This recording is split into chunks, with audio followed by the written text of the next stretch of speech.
By the time you watch this, you will know the result between Leicester and Chelsea.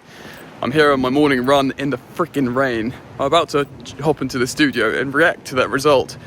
Hopefully a win, but just for a little bit of fun. We know James is not playing. We've done a preview. I reckon it's Fofana, Colwill, Gusto, Cucurella back four. I think Lavia and Caicedo are fit, good to go. And then Neto, Sancho, Palmer and Jackson. And boy, how about those goals we scored? And the game we're on, this is miserable. See you in the studio. You ain't so tough with that bad boy tuck. I'ma get it how I'm living, I'ma walk the walk. Outline my lines, I rap through thought. Well, that was ruddy stressful, ladies and gentlemen. Welcome back to Football Therapy with me, your host Jan. I got it right. Leicester 1, Chelsea 2, full time in the Premier League. Chelsea take all 3 points away on the road and in the resumption of Premier League football. Some very interesting changes from the Chelsea manager Enzo Maresca that we're going to get into today. I actually think this is a huge win for Chelsea. I'm going to go and tell you why. Obviously, we concede a late goal in the 95th minute, a penalty. Spoiler, this was a great game for Fernandes, scoring what would be the winning goal for Chelsea. And, the guy who's taken his place in the starting lineup in Lavia comes on and concedes a penalty. So it was a great game for him. Really, really interesting, though. Some players available, some not. Kind of different formation. We're going to get into it. It's going to be, hopefully, a great video. So thank you for joining me. As always, thank you for supporting the content. If you want to, super simple, drop a like on the video. It's a tap of your finger, click your finger. And thank you for subscribing if you want to. All right, mate. Huge game. Enzo Maresca returning to his old stomping ground at the King Power. They've been weird, Leicester. They've had some sort of okay performances against the better sides. And the thing is, Chelsea, right? And this is something that Enzo Maresca deserves great credit for, because Chelsea always lose after the international break. Always. I swear we have for like the last 2 years, right until this season. We hadn't won like a game after the international break for so many matches. Like, I forget the stats, but it was crazy. And of course, we broke that trend when Enzo Maresca won against Bournemouth. We got a 1-0 win against Bournemouth. And that was the first time in 1,000 years we've won after an international break. And he's done it again, and both away from home. And there is narrative in this game. There should have had a couple of red cards, Leicester, at least one. So I actually am pretty happy with what's happened. If any away win after an international break, I'm freaking taking that to the bank, mate. Genuinely. So let's have a look at SofaScore. We're going to utilize this. Look, we've dominated this game, man. And that's another thing. We should have done better. Look at that attacking momentum, as you can see there on the left-hand side of the screen. The blue, of course, indicates Chelsea. The green indicates the home team in Leicester. There were some funny moments in this, which we'll try and remember. There were some frustrating moments. Enzo Fernandez, winning man of the match, coming back into the starting lineup. So, should we talk about this starting lineup then, as you can see here on the right-hand side? This guy in goal, we'll talk about him. Benoit Badi... This is like all wrong, by the way. Benoit Badiashile, Wesley Fofana and Levi Colwill completing what is essentially a back three. Caicedo is in front of them. And then you got Cole Palmer and Felix together behind Nico Jackson. I've made videos recently. Okay, firstly, I'm just going to pat myself on the back. I got a 2-1 away win here. I made a video about Palmer and Felix starting together. But I've got to be real, I was talking about them playing in the pockets together in these two number 10s, which is a formation that we've seen lately. This was a little bit different from Enzo Maresca. And in fact, Joao Felix just played as a conventional left winger. So it's not really what I've been talking about. Look, the heat maps will give you a story here. So let's have a look, shall we? The right centre-back was Wesley Fofana, as you can see there. The left centre-back, so I don't know why he's being... represented as the right centre-back here, because he was very much the left centre-back, which means Levi Colwill was the centre. Oh, come on, I'm all over the gaff here. Colwill, central centre-back. Benoit Badiashile, left centre-back. Fofana, right centre-back. That completed what was a back three. Now, Marc Cucurella was like a left wing-back, really, as you can see here. And Noni Madueke was kind of like a right wing-back, but it was a bit asymmetrical, so he stayed forward a bit more. Caicedo, conventional CDM. Enzo Fernandez, kind of like a right number 10 there, as you can see, a little bit more right side dominant. Cole Palmer didn't have his great game. He's sort of being marked out of games a little bit here. But in a way, we're proving we can sort of operate without him in these ways. And then Joao Felix playing as a conventional left winger, and Nico Jackson was my man of the match, probably alongside Enzo Fernandez as well here. Very, very dominant from Chelsea. First half, we had 70% possession, as you can see here on the stats. 0.8 XG nearly to 0.27. And this 0.27, I'd argue, was almost entirely gifted by Robert Sanchez. We will, of course, speak about player performances in just a moment. When did the first goal come? It wasn't the first half, yeah. So we had 2 big chances and 8 shots, only 1 goal. We'll feel frustrated about that because it was dominant. And the second half, 1.86 XG in the second half. We really should have had 3 or 4 goals in this game. Another 2 big chances, another 8 shots. I mean, come on, 4 big chances. Best part of an elite team, Chelsea, is getting at least 3 goals out of 2.64 XG. 4 big chances, good creativity, 16 shots to their 4, no goalkeeper saves. I mean, you know, they didn't have much of a chance. Had a penalty, a few flappy moments from Sanchez, which we can talk about. So let's go through the timeline. Harry Winks got injured early doors, looked like a groin. Skip came on. Nico Jackson scores a goal in the 15th minute, and it's lovely stuff. It really is. We were really dominant up until that part as well.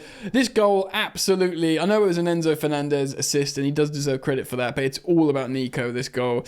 He's on Wout fast, he's harrying him, he's hassling him, he's just sort of, the ball's sort of bouncing in the air, he just won't leave him alone. He's like, go, go, go! And it pays off. Absolutely excellent work. He sort of knocks it into the box area. Fernandez, it is a good assist because he's got the sort of nous to give it straight back to Nico Jackson, and he just finished it on the outside of the boot, sort of towards the far post. It's not only is it an excellent finish from Jackson, it is excellent work to grant himself that chance. He should have had an assist for Noni Madueke with a great ball after he did some wonderful work running on the break, and then obviously Noni should probably finish. We'll speak about Noni because he's been catching a lot of heat, and I kind of want to come to his defence a little bit. And of course, he gets the sort of FPL assist for the winner because he heads it against the bar, he heads it. He forces a save, which then is followed up by Fernandez and scores. So amazing work from Nico Jackson. Lots of cards here, Ndidi, Samare, and Skip. So all the 3, in the space of 9 minutes, all 3 central midfielders are booked for Leicester. So let's talk about it. Firstly, I think there could have easily been 2 red cards. Okay. I mean, I don't know why it wasn't talked about more on commentary. Of course, you've seen the stills. Wilfred Ndidi on the back, raking down the back of Cole Palmer's Achilles from behind him, nowhere near the ball. It's a red card. It's just like, 95 out of 100 people are saying that's a red card. He got a yellow. VAR looked at it and they said something about force. It's... Don't swear, Yannick. It's nonsense, mate. He's basically doing a hatchet job on Chelsea's best player and raking down his Achilles.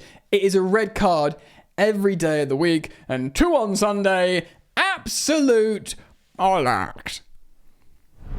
I think Samara and Joao Felix could have easily been a red as well. He slide tackles him, clears him out on his ankle, sideways, nowhere near the ball. He's like coming at speed and just takes him out onto his ankle. Nowhere near the ball. That could be a red card as well. Like, fair enough, that's not as an obvious red card, and I don't know what the PGMOL are doing at the moment, and what their, thresholds are, or whatever, but that could have been a red card. If that was a red card, you'd be like, yeah. Do you know what I mean? It wouldn't be like, travesty, he's been sent off. You'd be like, oh, okay. Maybe some people would think it's not, maybe some people think it is, but it could have been, but the Ndidi one's nonsense. So there is a world here, there's a friggin' world, where Leicester have 9 men in the 29th minute. So before the half-hour mark, there's a world where they can talk about not getting a penalty later. Maybe they could have had a penalty from Wesley Fofana. It wasn't like a stone wall penalty, hence VAR not getting involved. But when they talk about the ref and not getting decisions, they could have had 9 men before half an hour, mate. So they can't really whinge about referee decisions. How Rob Sanchez managed to get a booking on the 66th minute for time wasting is frustrating and embarrassing. I'm worrying at this point. The game sort of goes into a lull. There are moments. Fernandez gets what we think is an obvious winner, and I think right now we'll get 3 or 4 because they'll just lose their heads. But no, the man who has benched Enzo Fernandez in Romeo Lavia comes on for Caicedo, and he gives away a penalty. So he concedes the goal that gives Leicester a chance to get back in the game. And there's 1,000 added minutes because I don't know where they came from, but there's just 1,000,000 minutes. It goes to like the 99th minute or something, the 100th minute. It's crazy. And Nkunku comes on for Felix. Sancho comes on for Madueke. Gets a few minutes at the end. Of course, Sancho is returning from illness. He looked pretty good, actually. It was like nutmegging, man, and stuff. And Dewsbury Hall had his nice moment. I think it was a token moment because at that point, remember, we're 2-0 up. We're in stoppage time. Everything's going to be fine, right? So Maresca did the nice thing. He likes Dewsbury Hall. He got a great reception when he came on. He was their best player last season in the Championship, who got them promoted.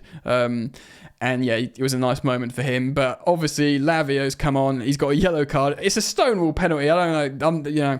It's more of a penalty than the one they didn't get with Wesley Fofana. Like, I don't know why they even looked at VAR. As soon as I saw that it was onside, that play, I was like, well, they've got a penalty. There's no way Lavia just chewing on the back of his legs. Even if Lavia's stumbling or he's stumbling in front of him, you can't be like, blah, blah, blah, on the back of their legs in the box. It's obviously a penalty for me. And like I said, much more of a penalty than the claim for Wesley Fofana on them.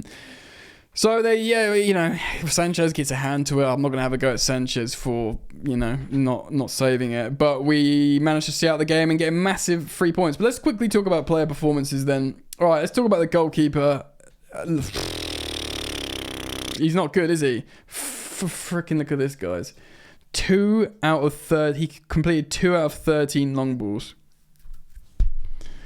This man is not good. He is not good. 19 passes, 63%. Look, goalkeeper should have, 70% or above. You give them a lot of leeway because of where their position they play, but this is just too low, and this is just shocking. And to be honest, if we're playing, I don't know, man. He's just not good. He's not good. It's not about the time wasting's dumb. I'm not going to judge him on the penalty because he can save a penalty, and you're expected to concede penalties. But he's poor. He's a weak link. We got to do better. I know Chelsea love him and they're backing him, and the party line is, he's good. He's good. He's got everything to be good. We're gonna trust him. If he comes, I'm not against him becoming a Chelsea level goalkeeper. Like we'll talk about Nico Jackson in a moment. I've nothing against it, but I just right now I don't see it. We can talk about the defenders if you want, or the back three, but. Wesley Fofana was fine. Maybe it was getting to him a little bit, all the boos and the songs and stuff. But I think he was fine. I think Cole was fine. Benoit Badiashile, I think was great. He deserved a clean sheet. He did not need Lavia coming on and doing that. Let's have a look at his stats, shall we? He made 2 clearances, 1 interception, 1 block shot, 4 interceptions, 1 a ground duel, one of his aerial duels. Lost quite a lot of possession, but he was more of one of the advancing centre backs. 113 touches, 1 out of 1 crosses completed, excellent. 5 out of 8. Long balls, so yeah, that's good. Anything over 50% is good. He had a great game. His passing's really good. I'm very pleased for him because he's catching a lot of heat. Some from me as well. I'm like the rest of you. I'm like, I don't say get them out, but we've been criticising correctly Badiashile and Disasi. But he had a great game here. And I did say recently, if one was to stay, that's showing that he can do better, it's Badiashile. And he had a great game here. He deserves his flowers. Shouts to him. Caicedo, he's largely been brilliant. 94% passing. 4 out of 4 long balls is excellent, bro. Not great for ground duels. 3 out of 7 aerial duels was fine. Only lost possession 7 times in the midfield. He had a good game. Caicedo obviously got a yellow card early doors for arguing, which wasn't great. Enzo Fernandez won the TNT man of the match. He's also SofaScore man of the match here. Generating quite a lot of value here, and expected goals and expected assists. He got a goal and an assist. So there you go. Freaking hell. Like, this is a masterclass. Three key passes in the game is like Cesc Fabregas, Eden Hazard having a good creative game. But to get a goal and an assist as well on top of that, passing a bit meh, obviously there. But I tell you what, that productivity is great. And to be honest, ground duels 7 out of 9, excellent return, winning all his tenacious. Possession 12 is fine in that kind of game. Possession loss very, very strong. 2 clearances, 1 interception, 5 tackles. He was dual pass once, but yeah, amazing from Enzo Fernandez. Like this is a huge game for him, especially for the optics of Lavia coming on and conceding that penalty. I listened to London is Blue podcast, and CFC Central Sam, which if you listen to that podcast you'll know is like a sort of Chelsea fan, content creator, analyst. He's been saying like, yeah, Lavia's fine, but if Enzo was playing the role as Lavia, he'd be doing better. He said, I don't want to see Lavia bench Enzo. I want to see Enzo, and I thought it was a little bit of a hot take, but my guys might be right. Joao Felix, a little bit quiet, but SofaScore rated him. Ooh, look at that. 9 out of 14 ground duels. Diego Simeone player. Passable game. I want to see him more centrally, though. I'd love to see Joao like there and Cole like here. Okay, whatever. Noni, because I'll talk about Noni last, I think. Cole Palmer, just had a quiet game, didn't he? Good moments, like on the eye test. I mean, that crosses stat isn't very good. 3 key passes, though. Again, super creative. People on social media were saying, like, yeah, he passes the eye test. He looks so dangerous. It's super creative. 3 key passes. Again, like Enzo Fernandez. Had been kept quiet, though. Nico Jackson, like, what can you say about Nicholas Jackson? Like, great goal. Obviously, I've already said the tenacious work, the outside of the boot finish. It was just an excellent goal, and he is a wonderful striker. There was lots of analysis on them pre-kickoff. He did some stuff on TNT. Maresca speaking to Rio Ferdinand, Chelsea, and he just loves Nico Jackson, the Chelsea manager. And I often have too. I caught a lot of heat for believing in Jackson. Many of you had a go at me for believing in Nicholas Jackson, but here we go. He's good. He's good, right? Bench players. Here we go. Romeo Lavia, 4.9. And Kunku, Dewsbury Hall. Jadon Sancho having the strongest one. He did a little nutmeg. He looked pretty like he was having fun. I would like to see Jadon Sancho start some Premier League games on the left wing. I would like to see Neto start some games on the right wing, which means, yes, Madueke benched. Now, I want to be very, very, very firm here. On my I saw on social media or on X, but that is a horrible platform, on my Instagram and some comments that Noni was catching a lot of heat. Of course, there was that moment where he should have finished Nico. Of course, there was that moment where he blocked Cole Palmer's shot on the line. He couldn't move anywhere. In fact, he knew the shot was coming, so he jumped, and had the shot been on the deck, it would have gone in, and he would have done the right thing, but he couldn't get out of the way. It was a bit of a joke, a meme that he's blocking the shot, but he can't go anywhere. He did a lot of stuff right in this game, Noni Madueke, and he was a constant threat on the right-hand side, a constant outlet. Again, 2 key passes. There was so much creativity in this game. We should have converted more goals. There's 0.33 expected goal, so it wasn't actually that much of a gilt-edged chance from Nico Jackson to Noni, but he should have done better. I think he's a great player, Noni Madueke. He had 1.5 really good games for England in the international break. He's only 22 years old. He's a proper right winger. He's tall as well. He kind of reminds me a little bit of the frame, or not exactly, but Rafa Leao. He's a winger. He loves to play wide. He's a proper winger, but he's quite tall and big and strong. Noni's a little bit like that. He's not petite like Bukayo Saka. And look, he's good. He's good, Noni. He's never going to be the weak link in the team. He'll always be an outlet. He'll beat his man, and he'll be good. And if he starts games for Chelsea, I've got no problem with him. And he doesn't deserve as much heat as he was getting in this after this game. But for me, I want to see Neto start there. Neto is starting and scoring for Portugal, that amazing national team roster. He should be starting and scoring for Chelsea on the right wing. But if Noni comes in, fine. I'm okay with it. But if I had to choose, I'd do Neto on the right, and I would do Jadon Sancho on the left, especially in a game like this when we're trying to break down a low block. Do you know what I mean? Because, someone like Mudrik's great for speed. Neto, if he did play on the left, is great for speed, running in behind. Joao Felix, I get it. He's fine. He's better central for me, so I want to see him in the sort of pocket with Cole. I don't know if we'll see that happen. I'd like to see it happen. But I think Jadon Sancho would have been a better left wing choice. Maybe he's been out injured, so I guess he's just not fit and good to go. Massive 3 points, guys. I'm really pleased with it. Let me know your thoughts, feelings, and opinions down in the comment section below. As always, I'll thank you for liking. I'd thank you for subscribing. Daily videos here. Make sure to check back tomorrow. See you soon. Peace.